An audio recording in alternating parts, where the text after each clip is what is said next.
Okay, here I go. The first and earliest work I want to talk about is my imprint series. About a year ago, I started working with a material called photographic paper, which is traditionally used in a darkroom to develop photographs. What drew me to this material, though, is that it darkens when exposed to light, how it changes, how alive it seems. So, I started making imprints on this paper of love letters, my own and my parents to me and to each other. I left them on the paper in the sunlight, and when lifted, they left this impression behind, like an inverted shadow. And they look like this, sort of like these falling bodies. So because I don't chemically fix these images to the paper, it continues to change in the light. Once the letter is lifted, the imprint starts to fade and eventually erase itself entirely. Each imprint has its own life cycle. It has its own age. It responds to light like skin and interacts with its surroundings like a living being. This was the first time I had made something that was conscious of passing clouds or changing light, that was conscious of its own shadow and the folds in love letters. Like any living thing, these imprints were measurements of time, living and dying and constantly changing. So this pattern, something enters a space, makes a mark of itself, a mark which then takes on its own life, was and is very much the way I see having children. A child is an absolute genetic product of its parents. It is perfectly its parents, except for one crucial difference. It is its own life. A child has its own anger, its own grief. It loves and is loved in its own ways.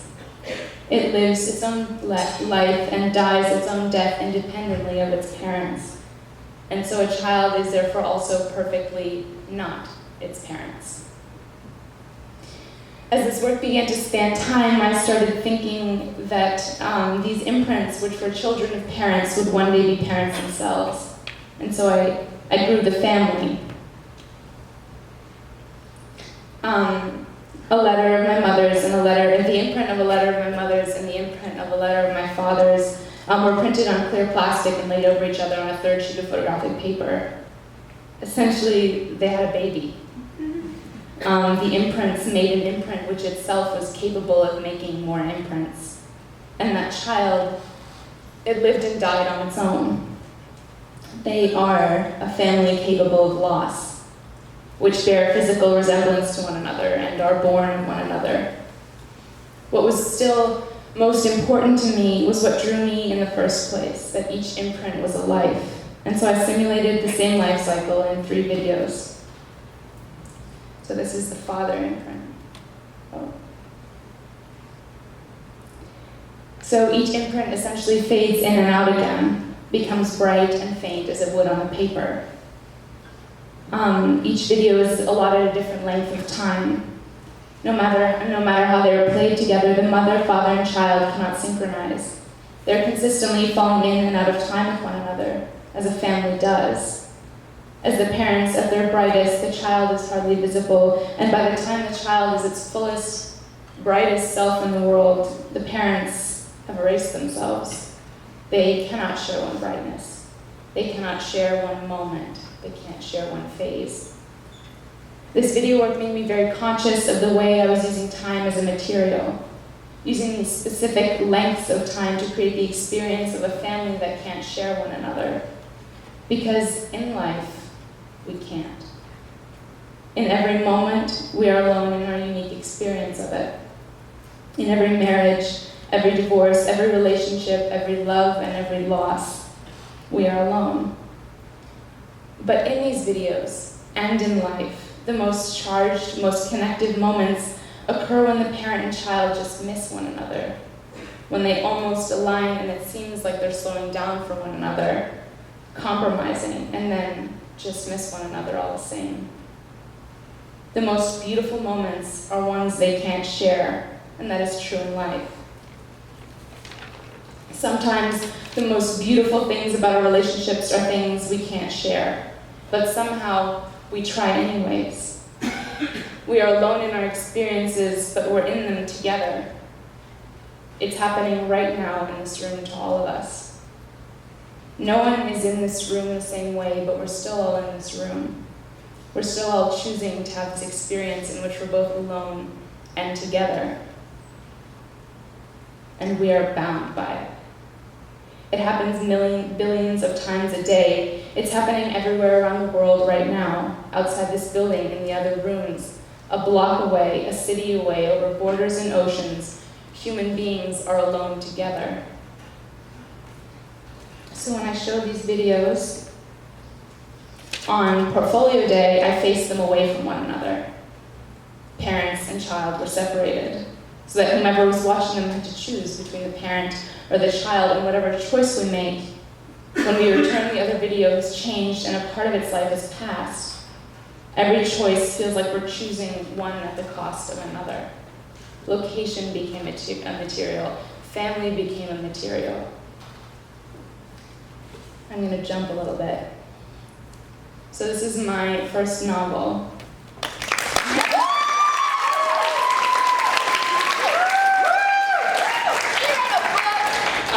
So this is my first novel, How to Build a House. It was first for sale at Edition Toronto, downstairs from Art Toronto, and then it was launched 3 weeks later at Type Books. I spent a year writing it and about half a year editing it, which in itself is a way of using time as a material. If nothing else, a book is an embodiment of time. How to Build a House follows a childhood in its last 12 hours. It begins with the first hour and ends with the last, and takes place on a single property, a home owned by a family. A child is living her life, unaware that it's about to drastically change. For sure, it deals with family and households and the relationships between siblings and parents, but I think most importantly and first and foremost, it deals with the things that children know, that we like to forget they know, even though we ourselves remember knowing them as kids. For me, this book was very much about honoring the child that I was. Reaffirming how much she knew, how much she noticed. A big part of writing this book was for her, and in a lot of ways, so much of what I do is for her, because of her, and wouldn't exist without her. So my work was, and will be for a while, very much about family and childhood. So my work was, the next thing I made was this video work. I've come to mostly only use source material in my work. Actual light, actual family photographs, actual time, actually using the world. So this is one of my old home videos. I've removed everything but the light within them, all the detail, everything is blurred away. They're reduced to just the light they contain. Light is such a vast, endless material, and it's been here literally since the beginning of time. In that time, though, it only felt this way once.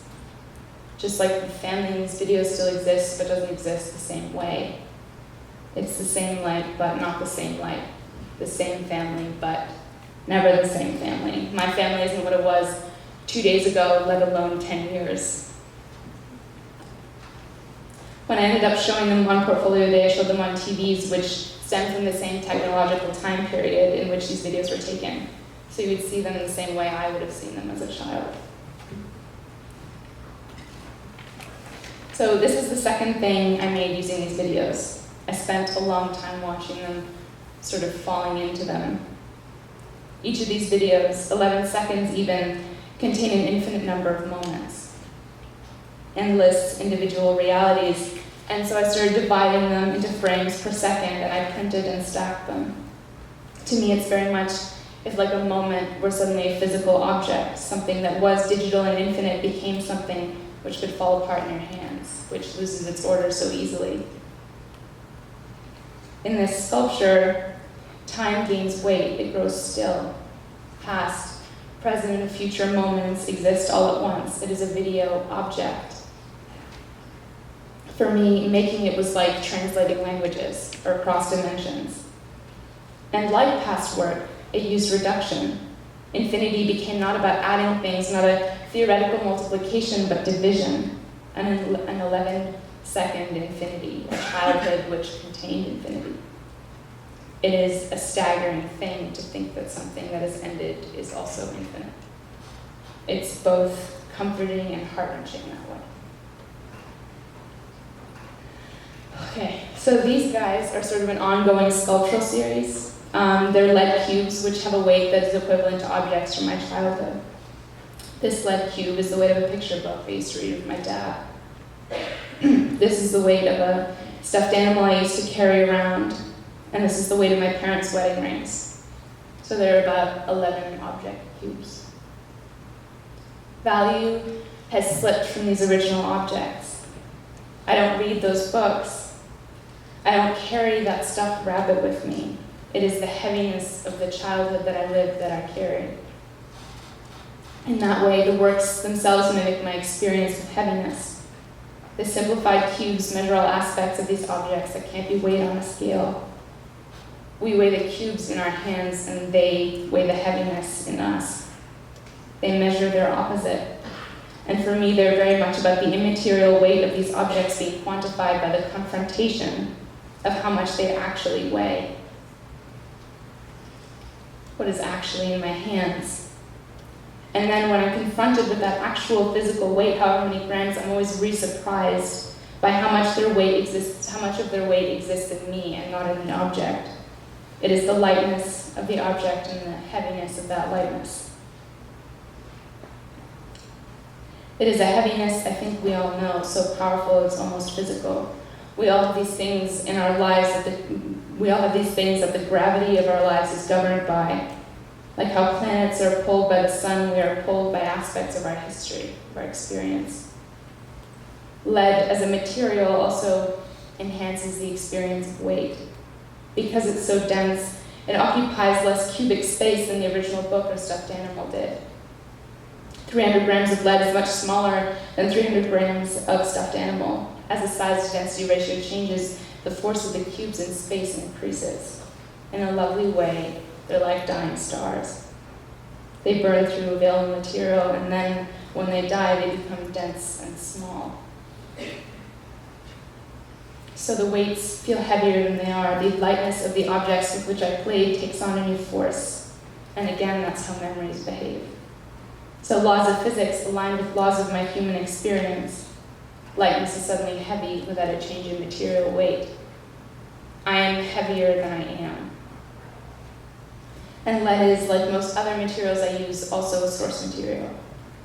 I've collected it from generations of my family, from my grandfather in the shape of bullet heads and boot soles and piping and fissures, which he melted down to make toy soldiers for my dad. It contains particles of every shape it's ever taken, and no matter how many times I melt it down, lead does not purify. It refuses to be clean of its history, and so these cubes are both the weight and the material of history. The second set of weights I made happened just before my solo show at United Contemporary in April. Instead of objects, I started weighing touch. So feeling this on your skin would be like having my hand on yours, or on your arm or shoulder. This is the weight of a hard kiss. This is the weight of a soft kiss. This is the weight of a kiss on the cheek. And this is the weight of a kiss on the forehead. And I was again surprised with the lightness of something which felt so loaded with meaning and intimacy. The toxicity of the lead really played into this one because I was weighing something that you do feel on your skin. So of course you should hold it. What do we do with weight but hold it? What do we do with touch but feel it? Except that the lead is toxic. This simplification in my work exists to clarify experience. A video is only light, an object is only weight, and the other, ever increasingly important aspect of this clarity, this reduction of things to their most basic unit of existence, though, is about making in an empathic language. These sculptures are not the experience of stuffed animals or picture books. They're the experience of weight and of heaviness. And that is something we all know. That is the plural, collective, and empathic experience of this artwork. We have something in our brains called mirror neurons, which, when we're witnessing another person undergo something, behave not as though we are watching, but as though we are feeling it ourselves. That's what empathy is. It is our ability to connect ourselves to other things, and those things to more things. It's our ability to place ourselves in the world. It's pattern recognition. Without it, we wouldn't have the connection-based structures we rely on today. No cities, no languages, no families or relationships that are capable of staying together. We wouldn't understand our history, our individual childhoods. We wouldn't know how to order time. That's what art is. It is an empathic experience. It is an empathic embrace. These sculptures and empathy itself are not about altering this experience of heaviness in any way. It is the becoming conscious of the experience in ourselves through something outside of ourselves. It is the recognition, yes, I am that thing that's in front of me. It is me, and I am it. The cubes are conscious of and access as human truth that we all have something that pulls at the architecture of our lives, that we care for enough, that we have staked ourselves in enough that they hold weight within us. For me, it made perfect sense that these objects from my childhood were heavy within me. They are part of something that I value deeply, which has shaped me, my childhood, which no longer exists. But I don't want a world where I don't feel that heaviness, because it means that I didn't once feel that lightness, that I didn't care really deeply, that I didn't love. Because what pain in any of us is not because we loved, because we cared? The answer is none. All pain is because we loved. All pain is because we let something matter. So that heaviness is a universal experience, that's a bit of a heartbreaking thing. It is a heartbreaking thing how much heartbreak there is in the world. It is a sad thing how much sadness there is. But it also means a care and a love of equal magnitude, that we cared enough. So yes, that I experience heaviness, that we all do, that it is written about in thousands of books and songs and essays and spoken in a million different ways. That's not a painless existence we have. It is not a utopia. It is not heaven. But it is love, and it is the world.